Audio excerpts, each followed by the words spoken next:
आज हम लोग चर्चा करेंगे बेसिक मैथ पर।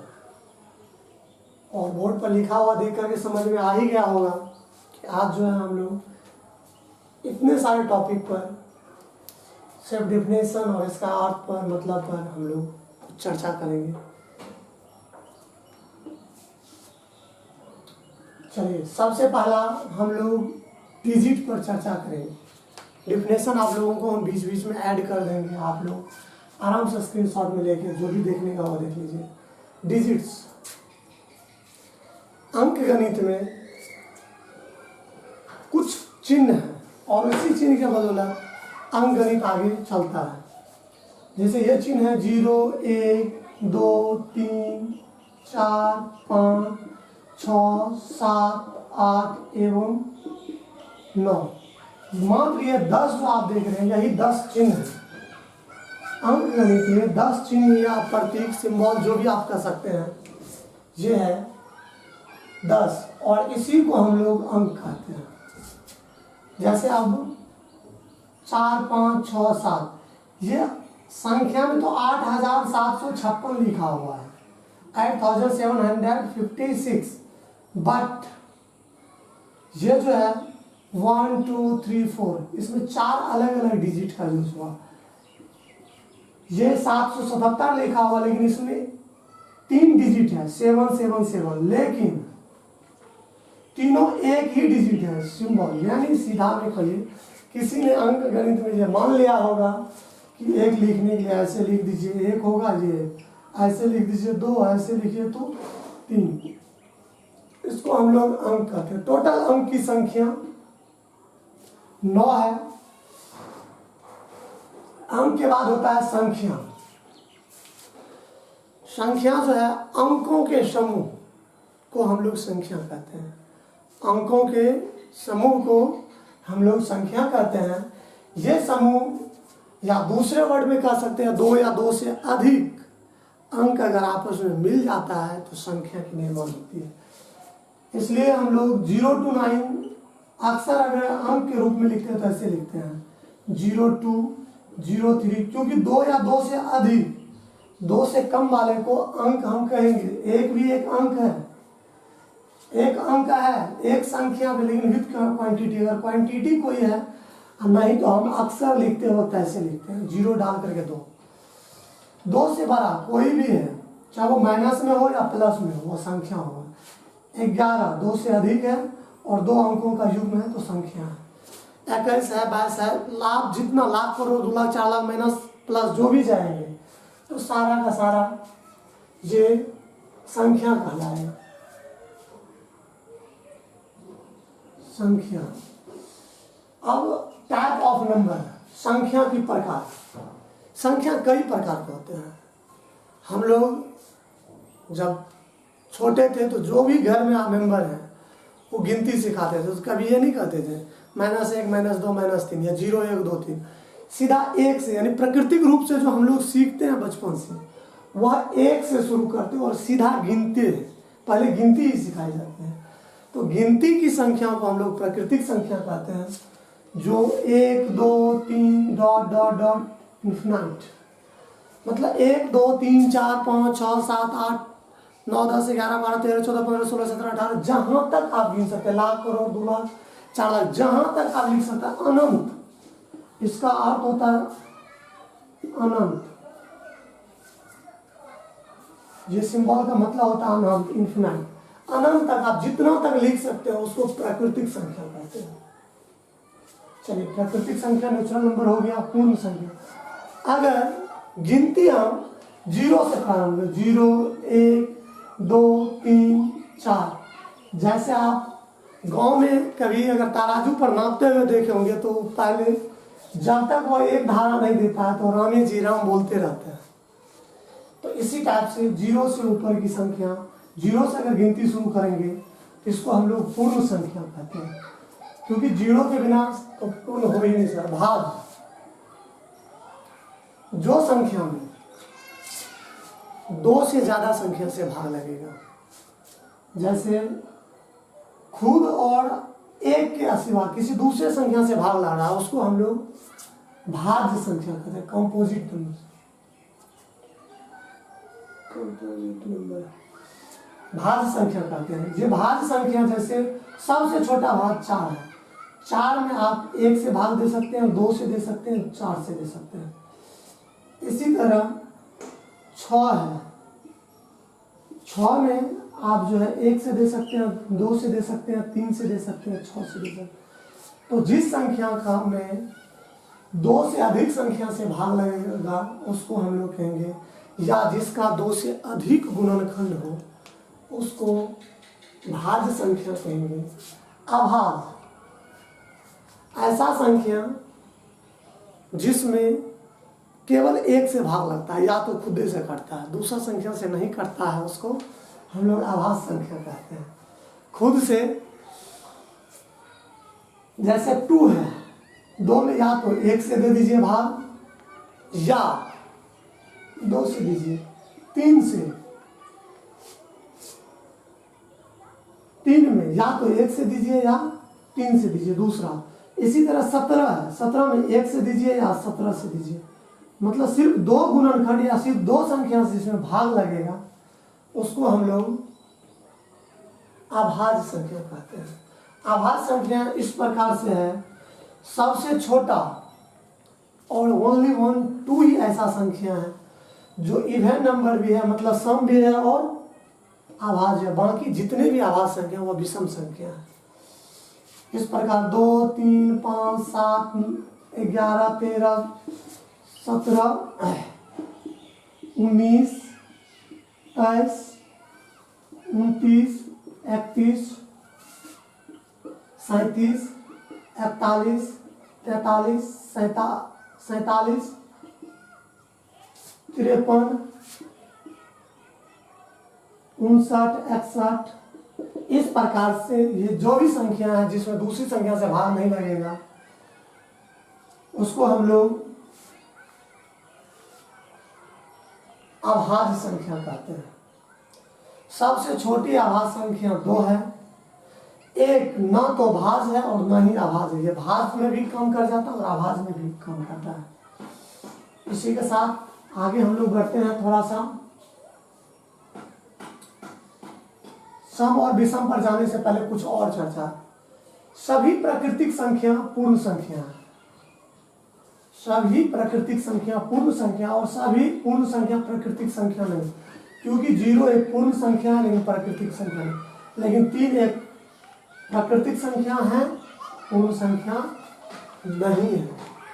सम संख्या, जिस संख्या में 2 से भाग लग जाएगा उसको हम लोग सम संख्या कहेंगे, जिसमें 2 से भाग नहीं लगता उसको विषम संख्या कहते हैं।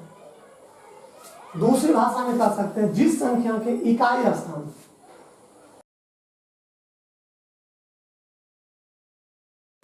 2 4 6 8 एवं 0, ये 5 में से कोई हो तो ये सम होगा।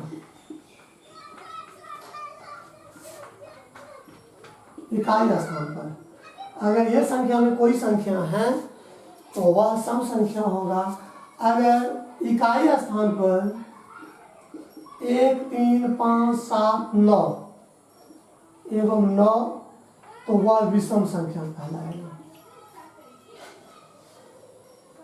परिमेय संख्या वैसा संख्या जिसको लिखने के लिए P/Q या A/B मतलब भाग के रूप में लिखते हैं तो उसको हम लोग परिमेय संख्या कहते हैं। लेकिन Q 0 के बराबर नहीं होना चाहिए। दूसरी बात, P और Q दोनों पूर्णांक संख्या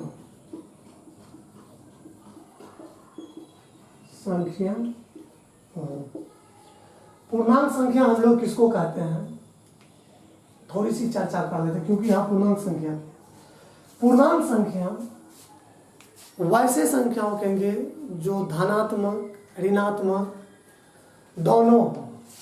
मतलब जीरो से शुरू कर, जब प्राकृतिक संख्या हो, पूर्ण संख्या हो या भाज्य हो अभाज्य हो, सभी को एक साथ कर दीजिए। ये धनात्मक हो या ऋणात्मक हो, सबको एक साथ कर दीजिए, तो इसको हम लोग पूर्णांक संख्या कहते हैं। तो पी और क्यू क्या होना चाहिए? पूर्णांक संख्या। भिन्न का भी सेम डिफिनेशन होता है, भिन्न का भी सेम। परिमेय संख्या,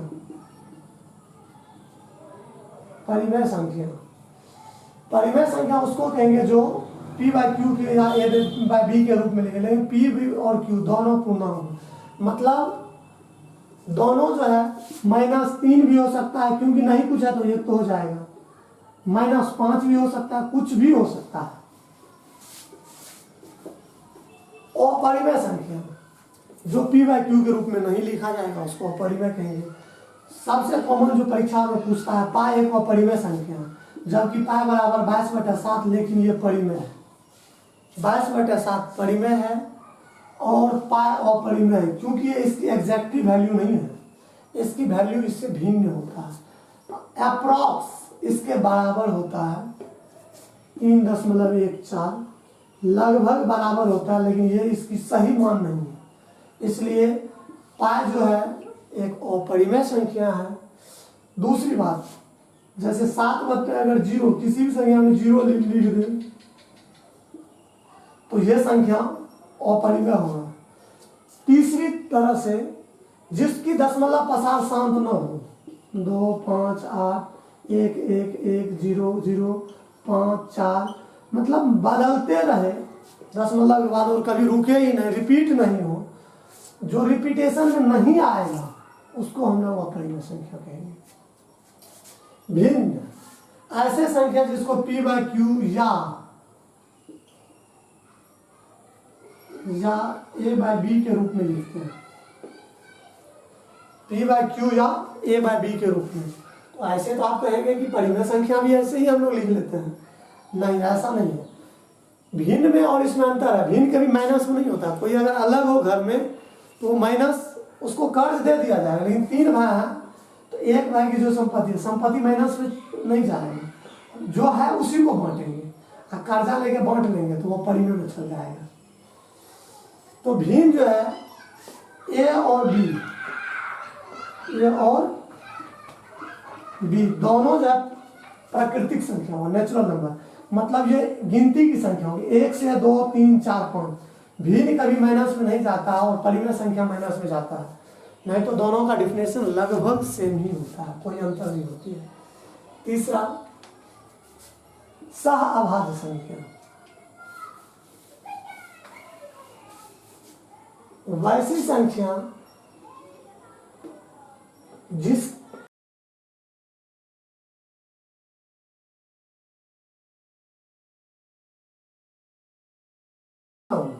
अगर आप महत्तम निकालिएगा, हम लोग महत्तम पे भी आगे चर्चा करेंगे कभी, महत्तम निकालिएगा, एक होगा उसको सह अभाज्य कहते हैं, HCF। जैसे 4 और 9 दोनों का, 9 में 4 से अगर भाग दीजिएगा, 4 दूनी 8, 1, 4, 4 मरतबे कट गया, ये एक इसका मौसम बराबर 1 आया, तो 4 एवं 9 दोनों जो ये दोनों अपरिमेय संख्या है।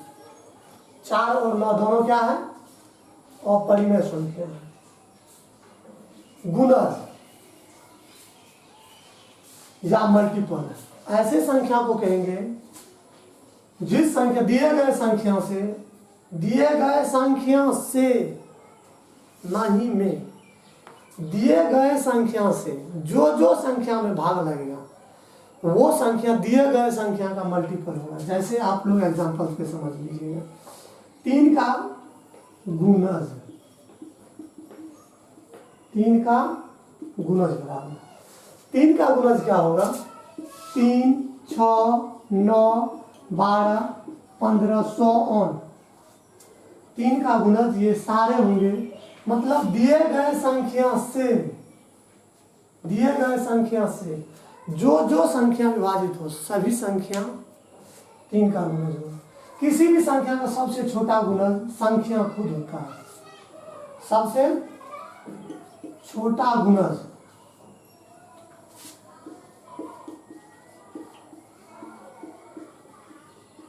संख्या खुद।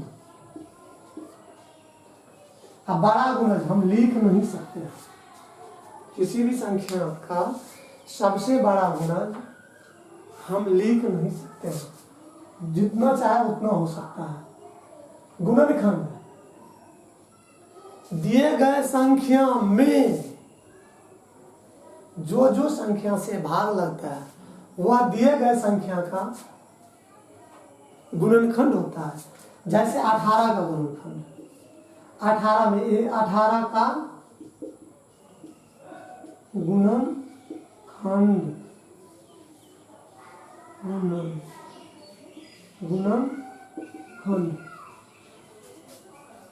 गुणनखंड, 18 का गुणनखंड। अब इसमें कौन कौन संख्या से भाग लगता है? 1 से लग जाता है, 2 से लग जाता है, 3 से लग जाता है, 6 से लग जाता है, इसके बाद जो है 9 से लग जाता है और 18 से लग जाता है। 1 से लगेगा भाग, 2 से लग जाएगा, 3 से लग जाएगा, 4 से लग जाएगा, 4 से नहीं सॉरी 3 से लग जाएगा, 6 से लग जाएगा, 9 से लगेगा, 18 से। 18 का गुणनखंड ये सारे हैं 18 का फैक्टर। इसके बाद आगे अगर जानना चाहते तो कुछ और एक दो टॉपिक पर चर्चा कर देते हैं। आभाज्य गुणनखंड,